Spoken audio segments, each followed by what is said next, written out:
Samedi 11 juillet 2020, mesdames et messieurs, bonjour et merci de nous suivre sur RTI 1 pour cette première page d'information de la journée.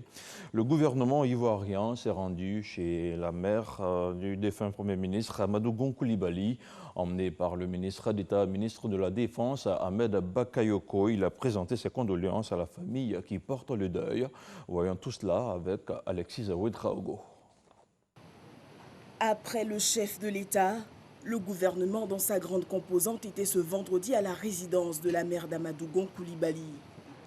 Conduite par le ministre d'État Ahmed Bakayoko, la délégation a dit toute sa compassion.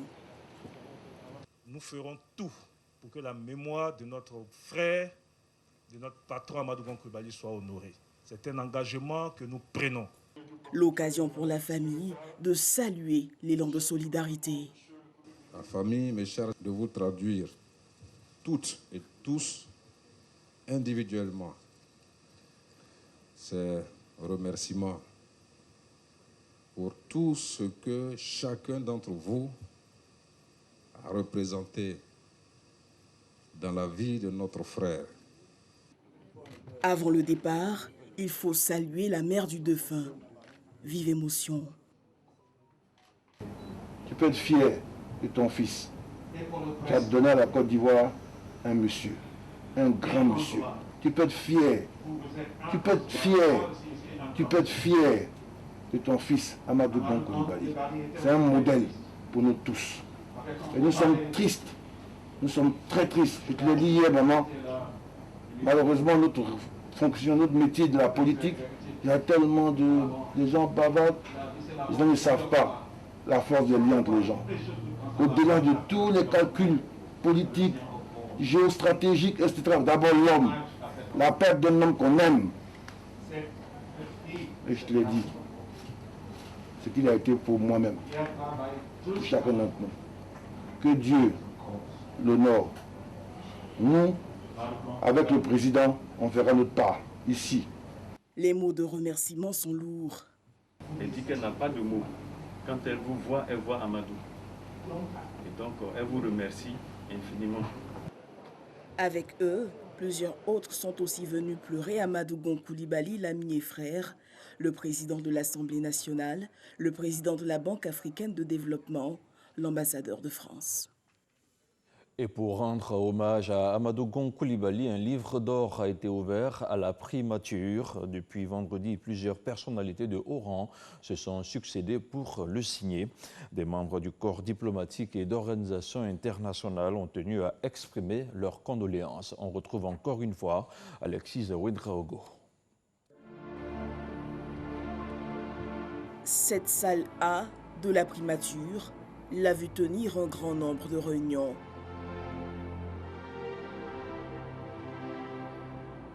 Depuis ce vendredi, elle abrite le livre d'or en hommage à sa mémoire. Tour à tour, membres du corps diplomatique et organisations internationales se succèdent pour saluer l'homme qu'était Amadou Gon Coulibaly. C'est un endroit où je suis venu régulièrement pour avoir des réunions avec un homme extraordinaire, un vrai serviteur de l'État, mais aussi un vrai ami de l'Union européenne. Et j'étais toujours impressionné par l'expertise, par la profondeur de ses pensées. Et j'aurais bien voulu, je ne vous cache pas, de continuer les échanges qu'on a eus, de continuer des réunions. Et là, je vois que le Premier ministre, Amadou Gon Coulibaly, il n'est plus là, il n'est plus parmi nous. Et c'était inattendu. Cet événement douloureux, en tout cas, nous affecte nous tous. En tout cas, je pense que ce que je peux dire aux Ivoiriens, de garder le cap et de prendre courage. Je suis personnellement touché par cette énorme perte. La Côte d'Ivoire a perdu un grand homme et nous avons perdu un ami. Son Excellence, M. Amadou Gon Coulibaly, a toujours été un véritable gentleman qui a eu beaucoup de marques de gentillesse envers ma personne. Le Premier ministre Amadou Gon Coulibaly était un grand homme. Un homme grand ici en Côte d'Ivoire, grand au Mali, grand en Afrique. Et sa mort brutale nous a tous plongés dans un deuil terrible. Ce vendredi s'ouvrent aussi les 8 jours de deuil national décrétés par le chef de l'État. Du 10 au 17 juillet prochain, les journées seront marquées par la mise en berne des drapeaux. Le palais présidentiel et la primature l'affichent déjà. Il en sera ainsi sur toute l'étendue du territoire national, ainsi que dans les ambassades du pays à l'étranger. La Côte d'Ivoire se prépare à rendre un hommage national à son Premier ministre. Amadou Gon Coulibaly sera inhumé le vendredi 17 juillet prochain à Korogo, sa ville natale. Et les réactions se succèdent depuis l'annonce de la mort d'Amadou Gon Coulibaly. Le président du Togo, Faure Gnassingbé, regrette le départ d'un homme d'État, un homme humble. Le président français Emmanuel Macron salue la mémoire et le dévouement d'un grand serviteur de la Côte d'Ivoire, artisan de son redressement économique. Le secrétaire d'État américain Mike Pompeo, de son côté, a salué la mémoire d'un leader respecté et dévoué dont le service et la contribution au succès de la Côte d'Ivoire ne seront jamais oubliés. Tout comme lui, l'émir du Qatar rend aussi hommage au Premier ministre ivoirien. Il témoigne son soutien et présente ses condoléances au peuple ivoirien. Le vice-émir et le Premier ministre du Qatar ont aussi exprimé leur solidarité à la nation ivoirienne frappée par le deuil. La classe politique ivoirienne dans toute sa diversité reste choquée par la disparition d'Amadou Gon Coulibaly. Ce reportage que vous allez voir a permis à certains d'entre eux de revenir sur quelques anecdotes concernant le désormais ex-premier ministre. Notre reporter Éric Gouré les a rencontrés. Le lundi, j'ai échangé des textos avec Amadou. Je devais lui remettre un document, il m'a renvoyé un message dans lequel il dit « Cher frère, dépose le document et puis on se verra plus tard ». Donc le mardi, je vais chez lui à 18h, il était à la maison. Je trouve le garde qui était là, le militaire, il me dit « Le Premier ministre est là, mais il n'a pas dit qu'il attend quelqu'un ». Je dis « Écoute, il faut le laisser se reposer ». Mais il m'a demandé de lui apporter un document, voici le document. Amadou Gon Coulibaly, un nom qui restera jamais gravé dans nos mémoires. Mort à la tâche, la classe politique ivoirienne dans sa diversité reconnaît un travailleur infatigable. Je peux retenir de sa vie 3 valeurs. La première, c'est un bosseur, c'est un travailleur.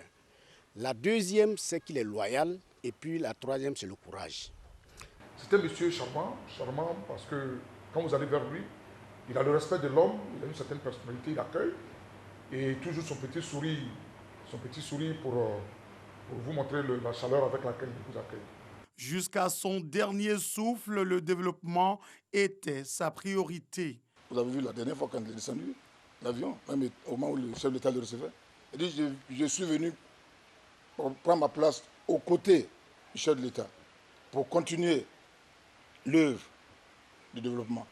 Un développement qu'il faisait sans favoritisme. Dans la région du Gon, dès de son passage, il a dit « Demain matin, vos rues seront bitumées ». Mes amis, c'est chose faite. Tout ce qu'il a promis à Ouagadougou est en marche à ce moment. Tous ces résultats sont liés à sa formation et à son parcours politique. Le lion, comme aimaient l'appeler ses admirateurs, a inspiré toute une jeunesse. Il nous a demandé d'être des jeunes fidèles, loyaux, constants dans nos convictions. Et ça, nous l'avons aimé. C'est un exemple que la jeunesse doit prendre. Amadou Gon a montré son exemple de loyauté et ce sont ces valeurs-là. C'est le 8 juillet dernier que Amadou Gon Coulibaly, pris d'un malaise, s'est éteint après avoir été évacué dans un centre hospitalier. La communauté musulmane n'est pas en reste. Le Conseil supérieur des imams, des mosquées et des affaires islamiques, COSIM, rend également hommage à Amadou Gon Coulibaly. Son président, le cheikh Aïma Mamadou Traoré, salue la mémoire et la grandeur d'un homme de qualité et de valeur. Connaît par Gassoro. Cocody Aguien, cabinet de Cheikh Aïma Traoré Mamadou, le président du Conseil supérieur des imams des mosquées des affaires islamiques en Côte d'Ivoire, COSIM, en pleine séance de travail avec ses collaborateurs.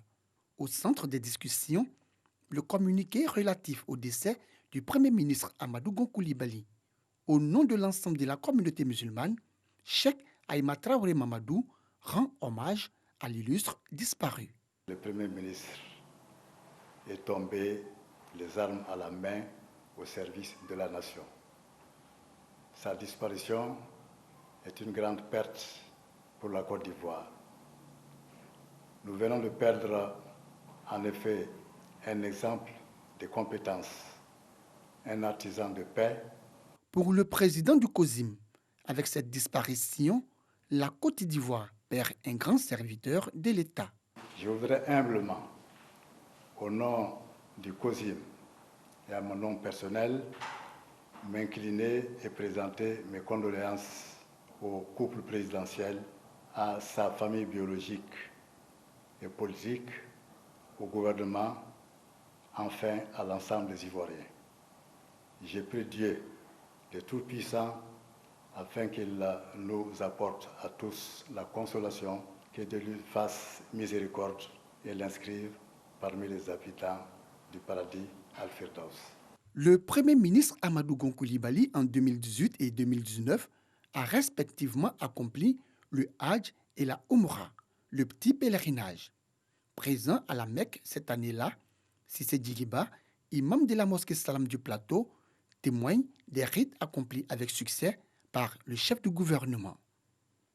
Nous avons intensément vécu dans le recueillement et dans la profonde spiritualité de ce qu'il y avait à faire.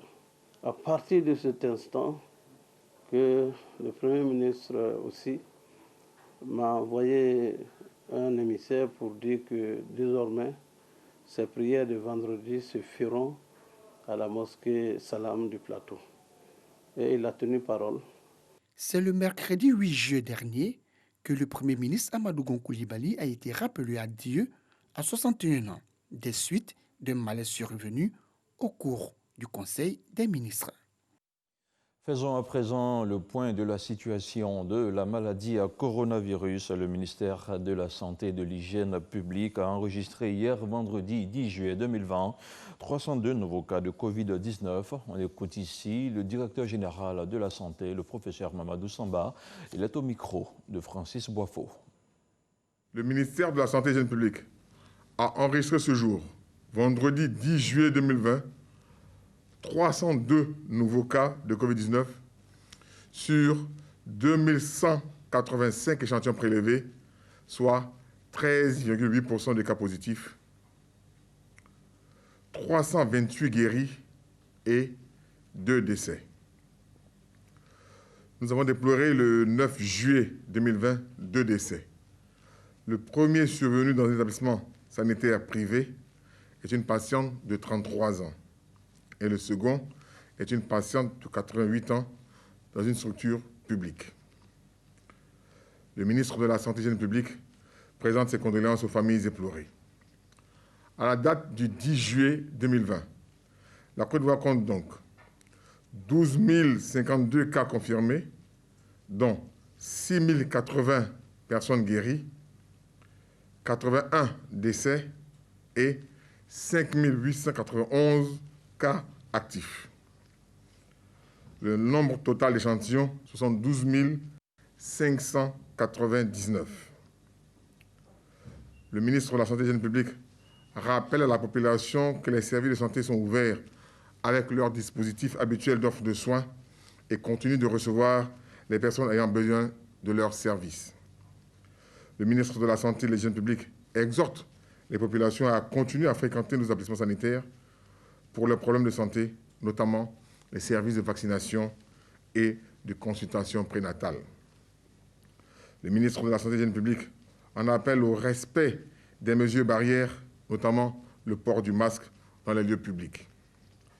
Et puis le point presse du gouvernement d'hier vendredi a été conjointement animé par le docteur Edith Kouassi du ministère de la Santé et de l'Hygiène publique et par le commissaire Bleu Charlemagne, porte-parole de la police nationale. Tous deux ont rappelé et insisté sur le respect des mesures barrières tant sanitaires que sécuritaires. Place à présent à l'actualité hors de chez nous avant de refermer ce premier point d'information. Au Mali, des scènes de pillage et de casse ont émaillé la troisième manifestation du mouvement M5, né début juin, et composée d'une partie de la société civile, de l'opposition politique et de religieux qui a organisé sa troisième manifestation hier vendredi. Le M5 continue de réclamer la démission du chef de l'État, le président Ibrahim Boubacar Keïta. Les manifestants ont pris d'assaut plusieurs bâtiments officiels, dont le siège de la télévision nationale, l'ORTM. Ils ont saccagé l'Assemblée nationale. Les forces de l'ordre sont intervenues et au moins une personne a été tuée. 19 personnes ont été blessées par balle. Pour autant, la contestation ne faiblit pas. Et puis, tout près du Mali, au Burkina Faso, les partis politiques rejettent la proposition des députés de reporter les élections législatives pour la fin de l'année 2021. Dans un rapport remis mercredi dernier au président Roch-Marc Christian Kaboré, les députés recommandaient un report des élections législatives en avançant des raisons d'insécurité. Et en face à l'alliance des partis politiques de la majorité présidentielle et les partis de l'opposition préconisent le respect du calendrier électoral avec le couplage de la présidentielle et des législatives. Voilà, c'est tout pour ce premier point d'information de ce samedi 11 juillet. Merci à vous tous qui l'avez suivi. Retrouvez l'intégralité de ce point sur le www.rti.ci.